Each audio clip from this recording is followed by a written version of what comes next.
Les beaux parleurs. Avec Jonas Schneider.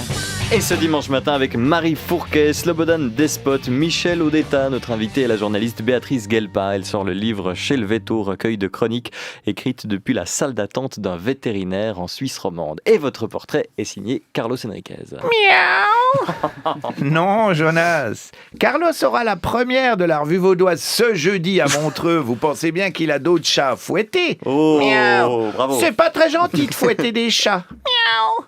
Salut Béatrice Guelpa, tu te souviens de moi? Je m'appelle Pantoufle. Je suis un chat de gouttière. On s'est rencontrés dans la salle d'attente de mon vétérinaire Wolfgang Huber-Sachs. Tu faisais la causette avec ses clients pour écrire des chroniques dans le matin dimanche. Miaou. Quand tu as eu une centaine d'histoires, tu as décidé de les regrouper dans un livre Chez le Veto. Ce recueil t'a pris 2 ans, le temps qu'il faut à un chat pour être adulte. Miaou. Ah, dès que je t'ai vu, j'ai admiré ta chevelure frisée. Un mélange entre Beyoncé et Andy McDowell. Dans le monde animal, on parlerait d'un croisement entre une femelle caniche et une épagnole panto. T'as du chien.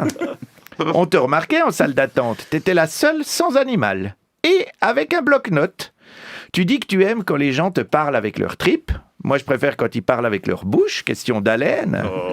Chez le curé et le psy, les conversations sont confidentielles. Chez le vétérinaire, les humains confessent toute leur vie à la première journaliste qui croise en salle d'attente. Tu dis que c'est un endroit où les gens sont fragiles parce qu'ils souffrent. Oh, ça va! C'est nous, les animaux, qui passons des sales quarts d'heure. Non, mais c'est comme si tu plaignais les pauvres messieurs qui accompagnent à l'hôpital leur femme qui va accoucher. D'habitude, en salle d'attente, je bondis partout pour essayer de bouffer des perruches. Mais le jour de notre rencontre, j'en menais pas large. Je venais pour une opération dont j'aimerais éviter de parler à la radio. Mais disons que depuis, les chats en chaleur peuvent réveiller tout le quartier. Moi, je m'en fous. De toute façon, je suis sorti avec une collerette autour du cou qui me faisait ressembler au duc de Guise. Pas le top pour draguer des minettes. Béatrice Guelpa, tu es binationale, franco-suissesse. Chez nous, on parlerait d'un croisement. Pas de pédigré, mais très affectueuse. Tu es à la fois journaliste de talent, souvent primé, mais aussi scénariste et auteur. Écouter les gens, c'est ta passion. Tu as été correspondante à Hong Kong, à Moscou. Tu as fait des reportages chez des prisonniers, chez des vendeurs de sextoys. Tu as interviewé des pédophiles abstinents. Tu as parcouru la bande de Gaza. Tu as couvert la guerre en Tchétchénie.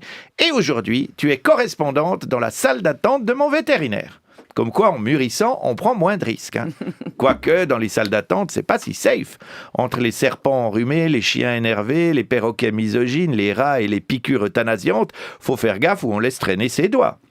Nous, les animaux, on vous appelle nos humains domestiques ou nos humains de compagnie. On sent bien quand notre humain est triste et on le console, mais on est moins cruel que vous. Moi, jamais je couperais les testicules de mon maître pour qu'il soit plus sage, même si, à mon avis, ça lui rendrait service. Dans ton livre, tu donnes de beaux exemples d'amour d'un humain pour son animal et vice-versa. Les téléphones des patients sont remplis de photos de leurs compagnons. Il y a des gens qui renoncent à leurs vacances pour opérer leur chien. Bon, il y en a d'autres qui renoncent à leur chien pour partir en vacances. Dans ton livre, les maîtres rivalisent pour savoir qui a trouvé l'animal le plus moche, le plus pourri, le plus maltraité. Un chat traumatisé, quasiment plat et sans poils, c'est le succès garanti. Du coup, nous, quand on attend à SOS Chat, on simule des douleurs, on se mutile, on se lave pas. Ben oui, on a plus de chances de se faire adopter si on est franchement dégueulasse.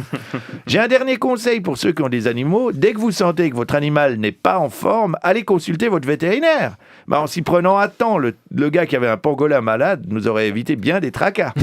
Merci Carlos Enriquez. Les beaux parleurs sur la première.